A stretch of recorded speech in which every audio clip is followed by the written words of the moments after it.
morning, ASEAN. Freshen up your world, your thought, and your idea with us every weekday from 7:30 to 8 a.m. I'm Patsurang Desha Putharangsi. And I'm Rina Jongbrasit. It's Thursday, the 23rd of May. Well, regarding the upcoming general elections in Cambodia on 28th July, Prime Minister Hun Sen, regarding to the coming election, he always made harsh statement, Kunvina. Yeah, because just recently he lashed out at the opposition during his public speech broadcast on TV, saying that if the Cambodia National Rescue Party wins the election, the country will devolve into war and a period similarly of what was once the KHMER ROUGE regime. The premier made his statements during a speech in the coastal municipality of Kep. Hun Sen has begun regularly denouncing the opposition on the airwaves, with July's national election approaching. Critics said that Hun Sen and the ruling party greatly benefit from a near monopoly on broadcast media in the country, giving them an unfair advantage during election periods.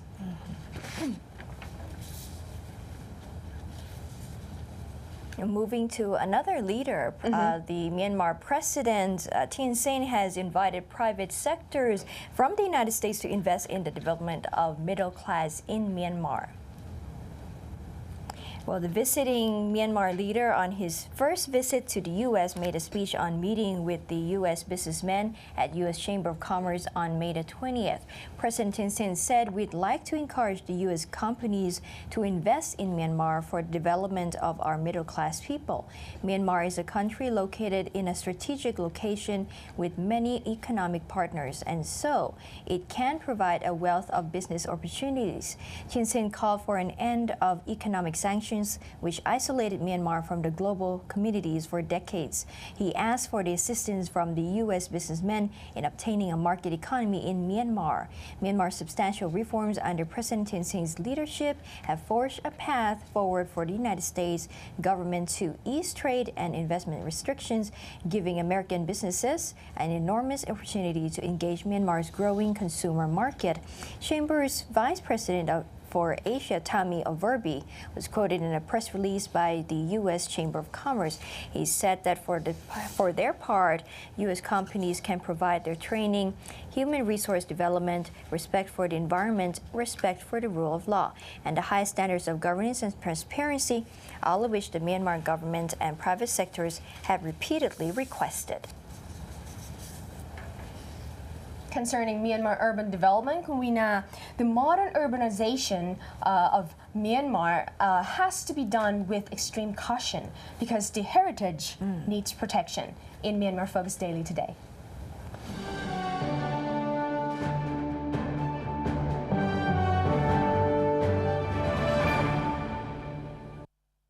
Yangon and Mandalay, two major cities of Myanmar, are said to be national economic growth centers of the country in Myanmar's master plan for urbanization by 2040.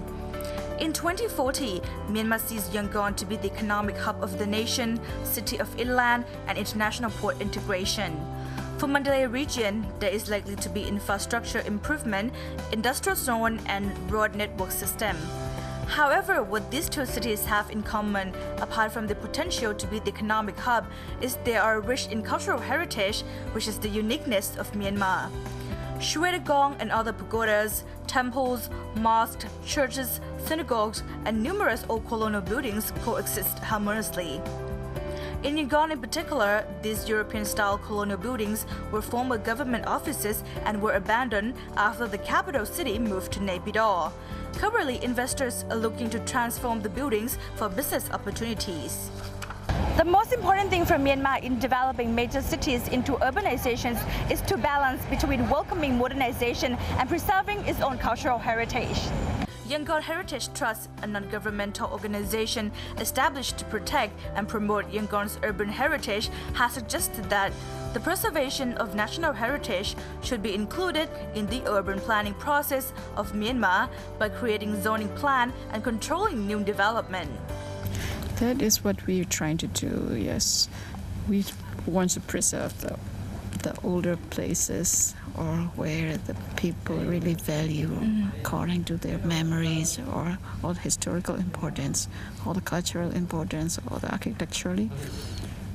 or the neighborhood, things as I show. So this we can do.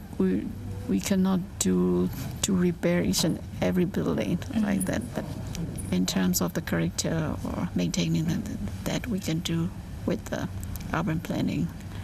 and some of the like zoning plan or controlling the new development or regulating on the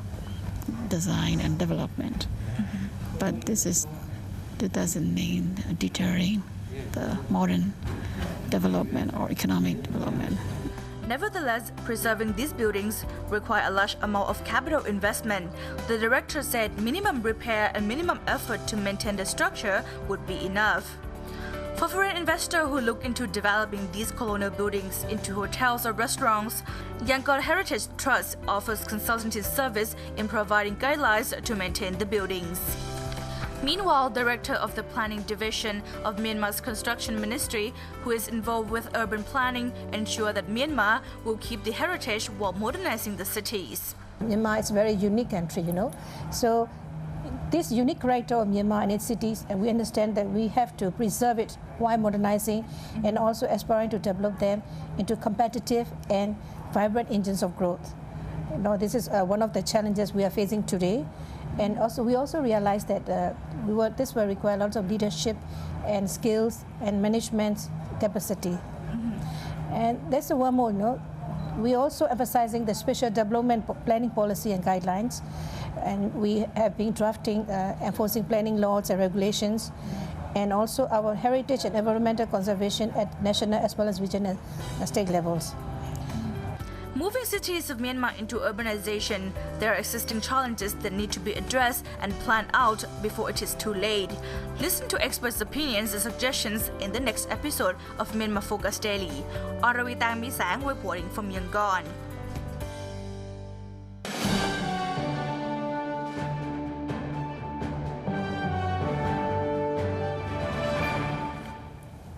One commercial bank plans to become the fourth Taiwanese bank to enter Cambodia's crowded banking sector, capitalizing on the kingdom's high number of Taiwanese investors and high interest rates. The Taipei-based bank plans to have its own branch in Cambodia. The senior manager of the International Banking Department, Chris Lee, told Phnom Penh yesterday. Phnom Penh Post. Cambodia has Taiwanese companies, especially in the shoe and garment industry, he said. Compared to other ASEAN countries, it has high interest rates on loans, which are good for profits. In September 2011, Taiwan's mega international commercial bank opened in Cambodia, followed by Taiwan Cooperative Bank in March this year. The same month, Taiwan's SEIN commercial bank planned to acquire a 70% stake in Cambodia's Union Commercial Bank for nearly $70 million. With 32 commercial banks currently in Cambodia, some larger banks had in earlier media reports called for consolidation to remove smaller players, as they believe that with Cambodia's relatively small population of about 14 million, the banking industry is saturated. According to the Director General of National Bank of Cambodia, Nguyen Soka, NBC has not stopped issuing licenses to new banks as long as they bring value to the country. Huanan is listed on Taiwan Stock Exchange and has branches in London, New York, Singapore, Los Angeles, and Hong Kong. The bank, a subsidiary of state-run financial service provider Huanan Financial Holdings Company, posted a net profit of $82.1 million in the first quarter this year. One of the ASEAN workshops was just held recently in Phuket province, Khun Weena, with the theme Establishment of a Network on Inclusive Entrepreneurships of ASEAN, with focus on people with disabilities. That's why, that means that ASEAN Bloc is now supporting and moving forward for the PWDs, or people with disabilities, in this special report by Khun Sathapat Phaithong. During May the 8th to the 10th, the 10 ASEAN member states had gathered in Phuket, Thailand for ASEAN workshop on the establishment of a network of experts on inclusive entrepreneurship for ASEAN, with focus on persons with disabilities, or PWD, and other vulnerable groups, hosted by Thailand's National Office for Empowerment of Persons with Disability under the Ministry of Social Development and Human Security. Bringing together 70 delegates from 10 ASEAN member states, governments, private sector, and disabled people's organizations to exchange views and knowledge and implementation mechanisms on social entrepreneurship. The workshop is aimed to boost supports for persons with disabilities, out-of-school youth, the elderly, and other vulnerable groups through a network of experts on entrepreneurship once it is set up. This is the second time. The first time, the last year, that time I have the objective on the overview of the social enterprise or social entrepreneurship. But this is the second time of it to go on from the first time. So the first time, the 10 countries. ASEAN countries know that about or necessary of the entrepreneurship or the necessary or important for the social enterprise. So this is the first time that I would like to make them build the expertise of the social entrepreneurship on the 10 countries. So this time the objective of the meeting or conference, I would like to share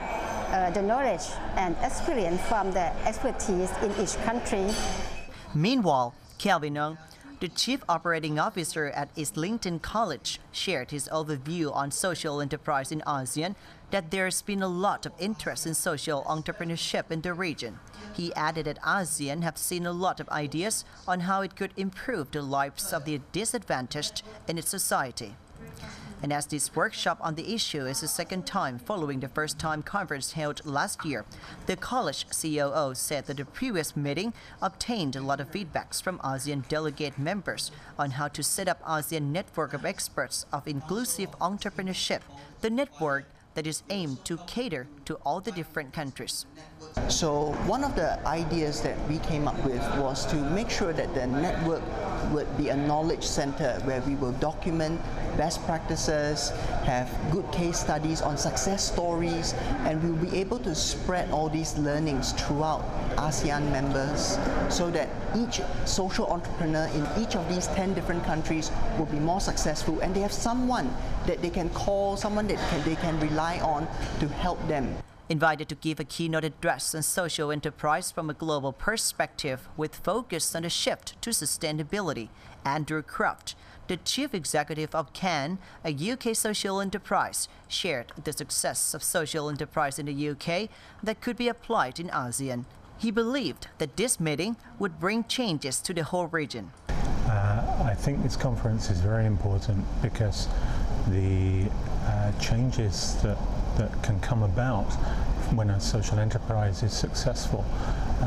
can be very, very significant. So social enterprise is a business solution to a social problem.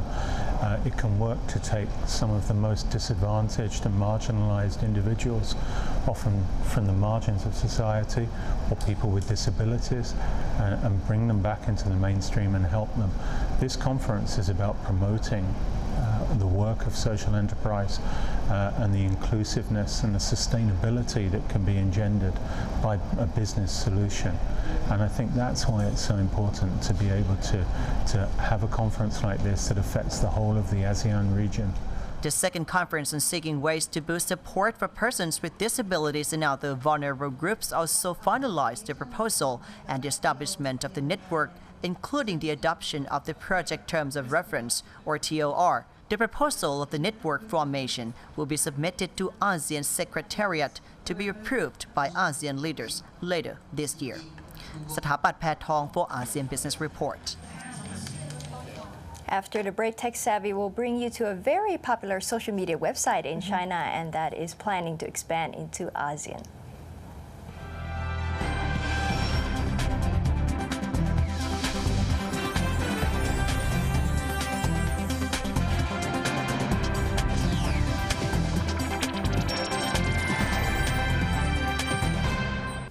as promised before the break, we'll bring you to a very popular social media website. That is? Weibo. Take a look.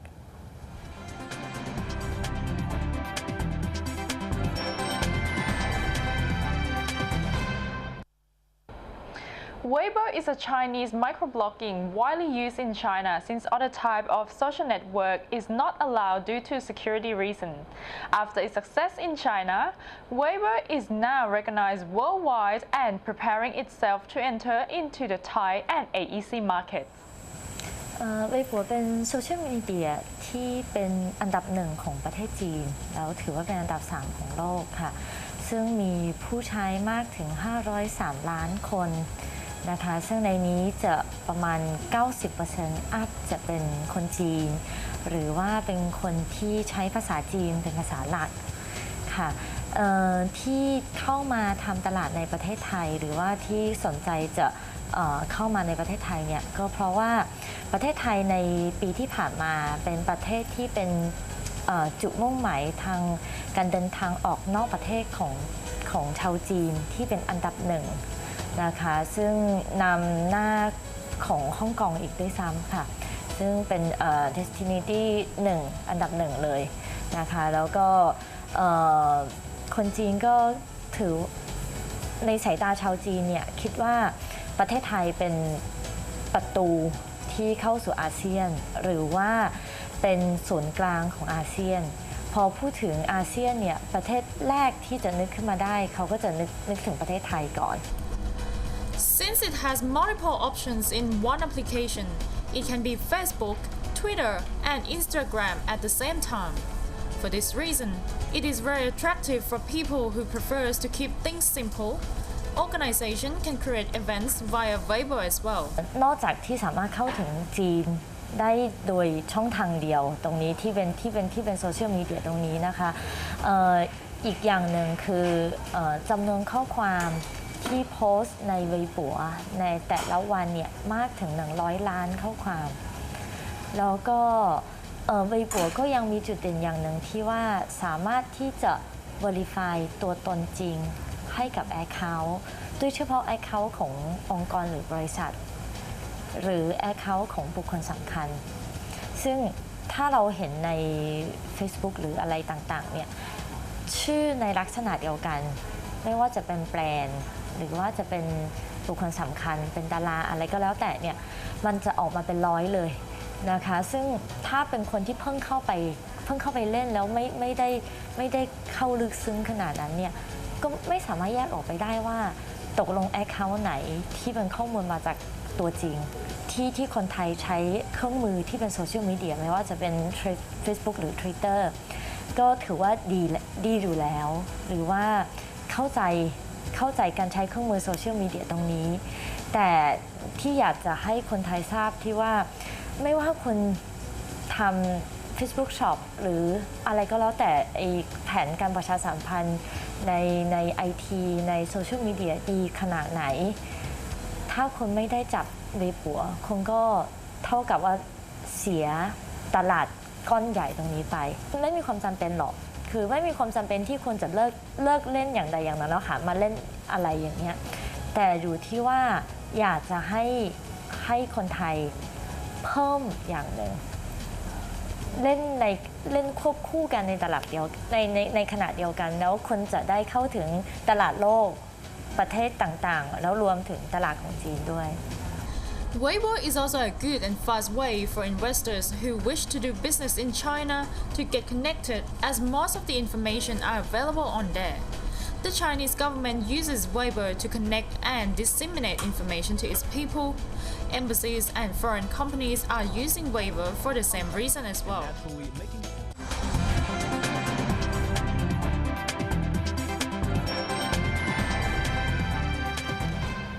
That wraps up today's edition of Good Morning ASEAN. We'll see you again same time, same place, same channel. Catch us again 7:30 to 8 a.m. on กรุงเทพธุรกิจทีวี and วีนาจงประสิทธิ์ อนันต์พัชรางเดชาพุทธรังสีสวัสดีค่ะ สวัสดีค่ะ